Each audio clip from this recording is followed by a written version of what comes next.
Hi friends, ഞാൻ തയ്യാറാക്കാൻ പോകുന്നത് മസാല ഓട്സ് കൊണ്ടൊരു സ്നാക്സാണ്. മസാല ഓട്സിൻ്റെ ഒരു ചെറിയ പാക്കറ്റാണ് ഞാനിപ്പോൾ എടുത്തിട്ടുള്ളത്. ഇനി ഒരു ബൗൾ എടുക്കാം. ബൗളിലേക്ക് നമുക്ക് നമ്മൾ എടുത്ത് വെച്ചിരിക്കുന്ന മസാല ഓട്സിൻ്റെ പാക്കറ്റ് പൊട്ടിച്ചിട്ട് കൊടുക്കാം. മുഴുവനായിട്ട് ഞാനിപ്പോൾ പൊട്ടിച്ചിട്ട് കൊടുത്തിട്ടുണ്ട്. വളരെ കുറച്ച് മാത്രമേ ഇതിൽ കാണുകയുള്ളൂ. ഇനി നമുക്ക് ഓട്സിലേക്ക് ചേർത്ത് കൊടുക്കേണ്ടത് ഗ്രേറ്റ് ചെയ്തെടുത്തിരിക്കുന്ന ഉരുളക്കിഴങ്ങാണ്. വേവിച്ച ഉരുളക്കിഴങ്ങല്ല, പച്ചയോട് കൂടിയുള്ള ഉരുളക്കിഴങ്ങ് തന്നെയാണ് ഞാനിപ്പോൾ ഗ്രേറ്റ് ചെയ്തെടുത്തിരിക്കുന്നത്. ഒരേ ഒരു ഉരുളക്കിഴങ്ങാണ്, ചെറിയ സൈസിലുള്ള കിഴങ്ങാണിത്. ഇനി നമുക്ക് ചേർത്ത് കൊടുക്കേണ്ടത് സവാളയാണ്. സവാളയും ഒരു ചെറിയ സൈസിലെ സവാളയാണ് ഞാനിപ്പോൾ കൊത്തിയരിഞ്ഞ് ചേർത്ത് കൊടുത്തിരിക്കുന്നത്. ഇത് പച്ചമുളക് അരിഞ്ഞതാണ്, ഒരു വലിയ പച്ചമുളക് അരിഞ്ഞതാണ്. 1 സ്പൂൺ കണക്കാക്കി ഇട്ട് കൊടുക്കാം. ഇനി ഒരല്പം ഉപ്പ് ചേർത്ത് കൊടുക്കുക. ഉപ്പ് ചേർക്കുമ്പോൾ പ്രത്യേകം ശ്രദ്ധിക്കുക, മസാല ഓട്സിൽ ഉപ്പുള്ളതാണ്. അതുകൊണ്ട് ഒരു പിഞ്ച് ഉപ്പ് മാത്രം ഇട്ട് കൊടുത്താൽ മതിയാകും. ഇനി ഒരല്പം മഞ്ഞൾപ്പൊടി കൂടി ചേർത്ത് കൊടുക്കാം. അടുത്തതായി ചേർത്ത് കൊടുക്കുന്നത് കടലമാവാണ്. കടലമാവ് 2 വലിയ സ്പൂണാണ് ചേർത്ത് കൊടുക്കുന്നത്. അതിനുശേഷം ചേർത്ത് കൊടുക്കാനുള്ളത് അരിമാവാണ്. അരിമാവ് ഒരു 3 വലിയ സ്പൂണാണ് ചേർത്ത് കൊടുക്കേണ്ടത്. ഇനി നമുക്ക് കുറച്ച് ഗരം മസാല കൂടി ചേർത്ത് കൊടുക്കാം. അതിനോടൊപ്പം തന്നെ വളരെ കുറച്ച് അളവിൽ പെപ്പർ പൊടിച്ചത് കൂടി ചേർത്ത് കൊടുക്കാം.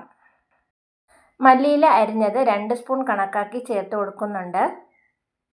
മല്ലിയില ഇല്ല എന്നുണ്ടെങ്കിൽ കറിവേപ്പില കൂടി ചേർത്ത് കൊടുക്കാം. കറിവേപ്പില ചേർക്കുമ്പോൾ വളരെ ചെറുതായിട്ട് അരിഞ്ഞു വേണം ചേർത്ത് കൊടുക്കാൻ.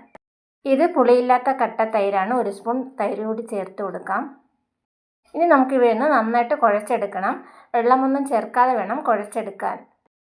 നമ്മൾ ചേർത്തിരിക്കുന്ന ഗ്രേറ്റ് ചെയ്ത ഉരുളക്കിഴങ്ങിലും പിന്നെ തൈരിലൊക്കെ വെള്ളത്തിൻ്റെ അംശമുള്ളതുകൊണ്ട് നമുക്ക് മറ്റു വെള്ളമൊന്നും ചേർക്കേണ്ട ആവശ്യമില്ല. ഇപ്പം ഞാനെല്ലാം കുഴച്ച് കൊണ്ടുവന്നിട്ടുണ്ട്. ഇനി നമുക്ക് ചേർത്ത് കൊടുക്കേണ്ടത് 1 സ്പൂൺ നെയ്യാണ്.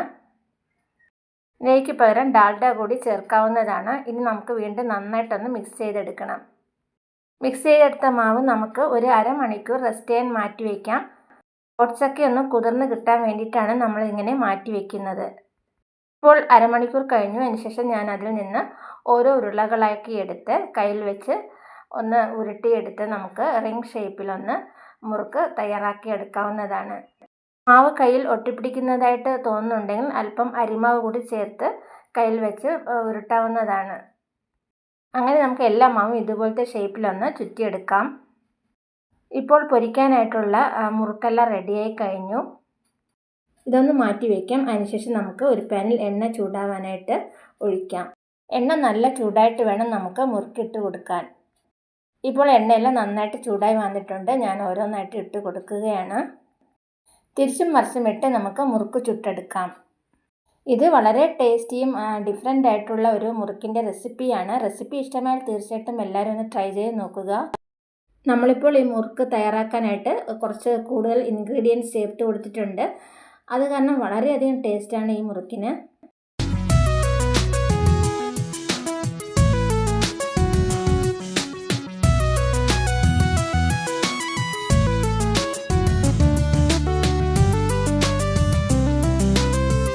നല്ല ക്രിസ്പി ആയിട്ടുള്ള മുറുക്ക് കൂടിയാണ്. വളരെയധികം രുചികരമായ ഒന്നാണ്.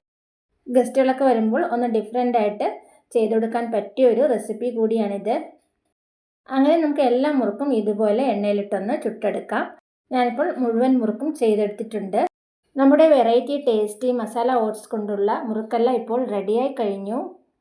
വീഡിയോ ഇഷ്ടമായ ലൈക്ക്, ഷെയർ ആൻഡ് സബ്സ്ക്രൈബ് ചെയ്യുക. അതുപോലെ നിങ്ങളുടെ കമൻസും എന്നെ അറിയിക്കുക.